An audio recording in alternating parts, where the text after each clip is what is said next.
대화를 잘하는 방법은 무엇일까요? 좋은 대화는 어떤 것이지요? 어떻게 하면 다른 사람의 마음을 열 수 있는 대화가 가능해질까요? 그리고 그런 좋은 대화를 통해 우리는 무엇을 기대할 수 있을까요? 사람은 다른 사람을 바라봄으로써 성장한다고 합니다. 지난 영상 사람을 안다는 것 1, 2부를 통해 다른 사람에게 관심을 기울이는 방법이 무엇인지, 다른 사람과 진정으로 동행하는 태도는 어떤 것인지에 대해 생각해 보았습니다.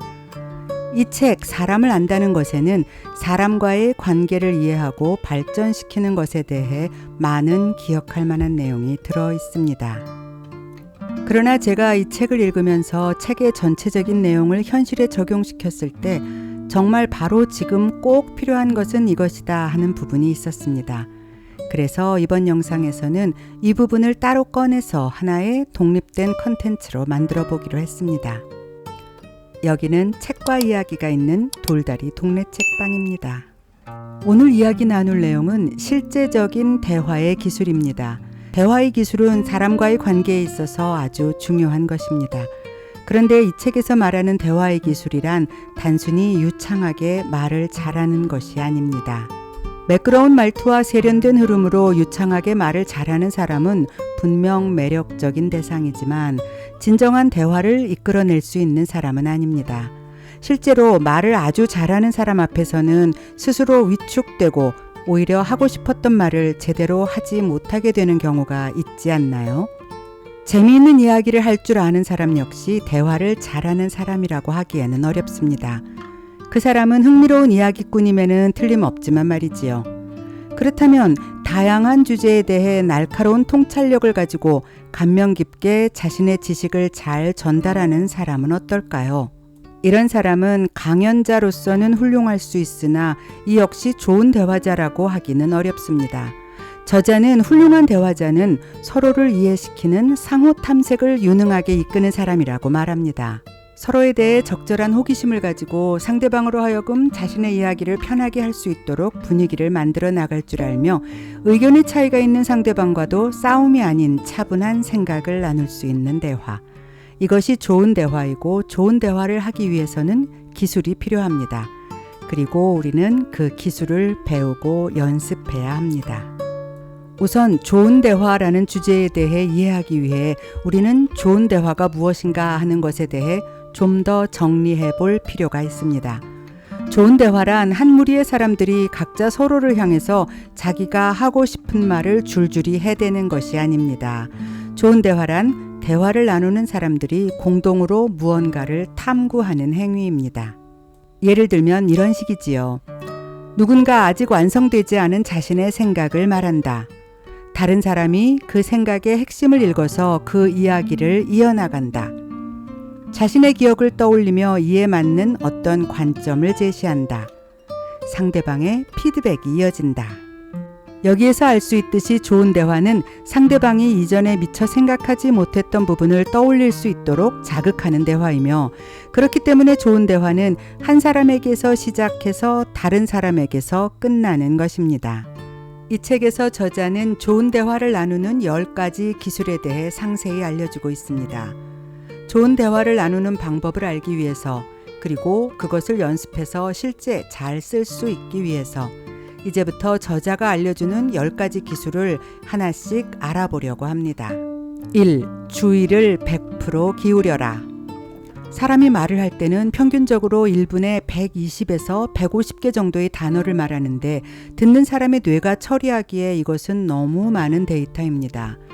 사람들의 머릿속에는 자기 자신과 관련된 온갖 생각들이 이미 가득 차 있어서 앞에 있는 사람이 무슨 얘기를 하든 그 얘기를 제대로 알아듣지 못하는 경우가 많습니다. 성공적인 좋은 대화를 위해서는 무조건 상대방이 하는 말에만 귀를 기울이고 초점을 맞춰야 합니다. 이때 전문가들은 SLANT, 슬랜트 방법론이 아주 좋은 효과가 있다고 말합니다. S. 가만히 앉아서. L. 상대방 쪽으로 몸을 기울이고. A. 질문하며. N. 고개를 끄덕이고. T. 상대방을 따라가는 것입니다. 귀가 아니라 눈으로 상대방의 말을 듣는 것. 이것이 당신의 100% 관심을 상대에게 집중하는 방법입니다. 2. 능동적으로 대꾸하라. 진정한 대화의 달인이라는 오프라 윈프리가 게스트를 인터뷰하는 모습을 보면 이 말이 어떤 의미인지 잘 알 수 있습니다. 그녀는 놀라서 입을 다물지 못하고 눈빛을 반짝입니다. 그러다가도 이야기가 행복한 결말로 이어지면 노래에 화음을 넣기라도 하듯 아, 오, 예 같은 추임새를 넣습니다. 이것은 상대방에게 힘을 실어주고 이야기를 잘 흐르게 합니다. 대화하는 사람이라면 누구나 자기를 다 드러내고 싶은 마음과 자기를 억제하고 싶은 마음 사이에서 갈등합니다. 수동적인 리액션 앞에서는 말을 계속하고 싶은 마음이 사라져버리게 되지요. 반면에 능동적인 리액션은 말하는 사람이 계속해서 기꺼이 대화에 빠져들게 해주는 힘이 있습니다. 3. 친숙한 화제를 꺼내라. 사람들은 새롭고 낯선 것을 화제로 삼아 대화하는 것을 좋아하지 않습니다. 새롭고 낯선 것을 상상하는 일은 쉽지 않고 사람들은 이런 주제에는 잘 빠져들지 않습니다. 그러므로 누군가와 대화를 시작하려면 상대방이 애착하는 대상을 찾아야 합니다. 상대방이 좋아하고 관심을 많이 가지는 주제를 찾아내서 그것에 대해 이야기를 시작해 보세요. 반짝거리는 상대방의 눈빛과 반응을 만날 수 있을 것입니다. 4. 상대방을 관객이 아닌 작가로 만들어라. 사람들은 자기 이야기를 구체적으로 하지 않고 디테일을 생략하는 경향이 있습니다. 이때 구체적인 질문을 하면 상대방은 자신의 이야기를 훨씬 더 생생하게 설명해 줍니다. 그 일이 있었을 때 당신은 어디에 있었나요? 그 말을 듣고 어떤 생각이 들었나요? 등의 질문은 상대방과의 대화를 좀 더 먼 곳까지 갈 수 있게 합니다. 그러니까 상대방에게 일어난 일 자체가 아니라 상대방이 그 일을 어떻게 경험하고 느꼈는지를 궁금해함으로써 상대방으로 하여금 스스로의 울타리를 넘어서 좀 더 자연스럽게 자신의 감정과 상황을 표현할 수 있게 하는 것입니다. 5. 대화가 끊기는 것을 두려워하지 마라. 어떤 대화에서는 재미있는 이야기로 쉼없이 대화가 이어지기도 합니다. 그러나 때로는 깊게 생각할 필요가 있는 중요한 말을 할 때도 있습니다. 말하기와 듣기는 뇌의 같은 영역을 쓰기 때문에 상대방에게 대꾸를 시작하는 순간 상대방이 하는 말을 듣는 능력은 줄어들게 되어 있습니다. 일반적인 가벼운 대화라면 상관없겠지만 좀 더 깊고 중요한 이야기를 나누는 중이라면 상대방이 말을 끝낼 때까지 경청하고 기다리다가 몇 박자 쉬고 자신의 이야기를 펼쳐나가는 것이 더 효과적입니다. 이렇게 몇 박자 쉴 때 주제를 깊이 생각할 여유가 주어질 뿐 아니라 상대방이 느끼기에 자신과의 대화에 진지하게 임하고 있다고 생각할 수 있기 때문입니다. 물론 이 대화에서 경청의 태도를 놓치지 않는 것은 매우 중요하겠지요. 6. 루핑을 해라. 심리학에는 루핑이라는 개념이 있습니다. 상대가 방금 한 말을 반복함으로써 그 말의 의미를 재확인하는 것을 이르는 말입니다. 우리는 스스로를 실제보다 훨씬 똑똑하다고 과신하는 경향이 있습니다. 그래서 자신이 어떤 말을 했을 때도 상대방이 자기가 한 말의 속뜻을 정확하게 알 수 있을 거라고 기대합니다. 그러나 실제 대화에서는 내가 말하고자 했던 방향과 상대방이 이해한 방향이 어긋나는 경우가 많이 있습니다. 예를 들면 어떤 사람이 그때는 정말 뭐라고 할 말이 없었어 라고 말한 것에 대해 그때 화가 많이 났었구나 라고 되받아서 내가 이해한 내용을 이야기해 보는 것이지요. 그 상황에서 이야기를 꺼낸 사람이 그래 정말 화가 났었지 라고 내가 이해한 내용이 맞게 이해한 것이라고 말할 수도 있지만 아니 화가 났다기보다는 좀 이해가 안 됐다는 게 더 맞을 거야 라고 내가 이해한 내용을 수정해서 자신의 이야기를 이어나갈 수 있을 것입니다. 이렇게 대화의 방향이 엉뚱한 방향으로 빠지는 것을 바로잡으면서 공감하며 하는 대화는 좀 더 이해의 폭이 넓어지고 이야기하는 사람이 존중받는다는 느낌을 받을 수 있게 해줍니다. 무신경하게 반복하거나 너무 지나치지 않게 사용되는 루핑의 기술은 대화의 깊이와 내용을 좀 더 풍부하게 만들어줄 수 있습니다. 7. 조산사가 되어라. 좋은 대화는 상호적입니다. 그러나 어떤 경우 중요한 문제에 봉착한 사람이 대화의 주제를 전적으로 이끌어가는 경우가 있기도 합니다. 이런 상황에서 좋은 대화자는 대화의 흐름을 깨지 않으면서 상대방에게 도움을 주는 조산사의 태도를 취합니다. 조산사는 상대방이 편안한 마음을 가지도록 돕지만 때로 상대방을 자극하는 역할을 하기도 합니다. 지켜보며 묵묵히 도와주지만 결정적인 순간에 꼭 필요한 역할을 하는 조산사처럼 상대방을 솔직하고 진지한 대화로 이끌고 스스로 대화의 방향을 깨닫게 해주는 이런 조산사의 역할 또한 좋은 대화자의 역할입니다. 8. 보석 진술로 돌아가라. 서로 다른 의견으로 어려워진 소통을 해결하기 위해서 사용되는 보석 진술이라는 것이 있습니다. 보석 진술은 두 사람이 전혀 다른 방향의 주장을 하고 있더라도 그 이면에 두 사람 모두 동의하고 있는 기본을 같이 하는 진술을 말합니다. 예를 들면 가족의 치료 방법에 대해 서로 의견이 갈리는 두 사람 사이에서 근본적으로 두 사람이 똑같이 원하는 것은 가족을 사랑하고 그의 건강을 바란다는 것입니다.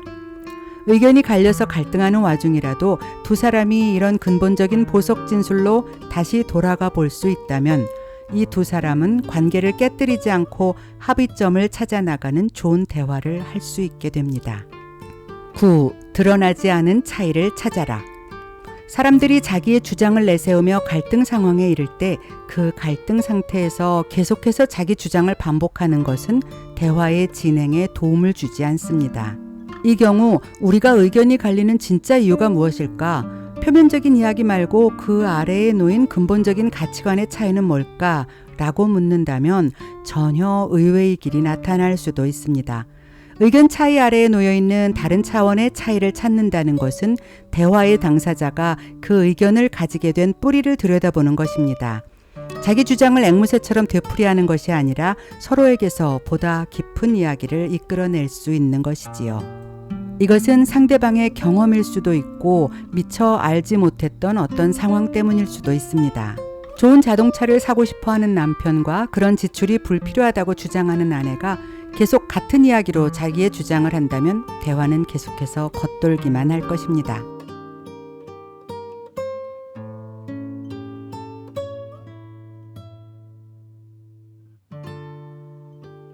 이 두 사람의 드러나지 않은 마음을 한번 볼까요?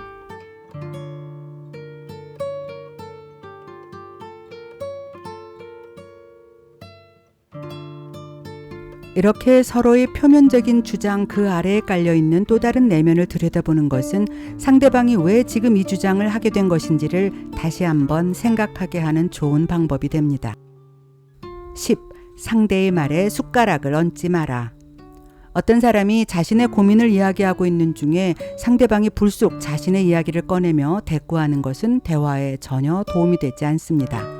그 사람 입장에서는 나도 그런 경험이 있고 당신 마음을 누구보다도 더 잘 알아요 라고 대꾸하는 것이 두 사람 사이의 공감대를 형성한다고 생각할지 모르지만 이때의 행동은 관심의 초점을 원래의 대화자가 아닌 불쑥 끼어든 주제로 돌리는 일이 됩니다.